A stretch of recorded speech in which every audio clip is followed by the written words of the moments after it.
আজকে আমি তৈরি করব ইনস্ট্যান্ট পটেটো চিপস রেসিপি।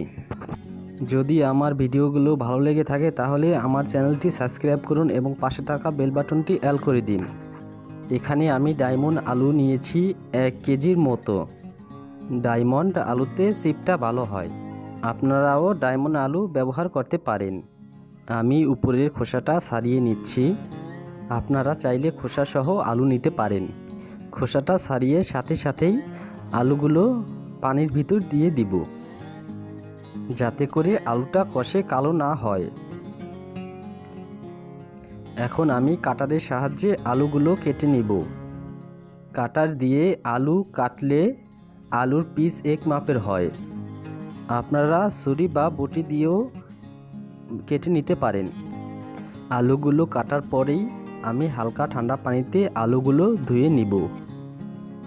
খেয়াল রাখতে হবে আলুর পিসগুলো যেন অনেক মোটা বা পাতলা না হয়, আলুগুলো যেন একই মাপের হয়। আলুগুলো আমি 3-4 বার ঠান্ডা পানিতে পাল্টিয়ে পাল্টিয়ে ধুয়ে নিব। এতে করে আলুর ভিতরের সব কষ আলু থেকে বের হয়ে যাবে। আমার আলুগুলো দেখা যাচ্ছে সবই একই মাপের হয়েছে, কারণ আমি কাটার দিয়ে কেটেছি। আপনারা দেখতেই পাচ্ছেন আমার আলুগুলো কত সুন্দর হয়েছে। ঠিক এইভাবেই পানিগুলো পাল্টিয়ে পাল্টিয়ে 3-4 বার আলুগুলোকে ধুয়ে নিব, যাতে করে কষটা আলুর ভিতরের কষটা পুরোটা বের হয়ে যায়। আস্তে আস্তে করে হাত দিয়ে আলুগুলো ভালো করে ধুয়ে নিতে হবে। জোরে চাপ দেওয়া যাবে না, যাতে আলু ভেঙে যায়। ঠিক এইভাবে করেই আলু ধোয়ার প্রসেসিং চালিয়ে যেতে হবে। 3-4 বার আলুটা ভালো করে ধুয়ে নিতে হবে।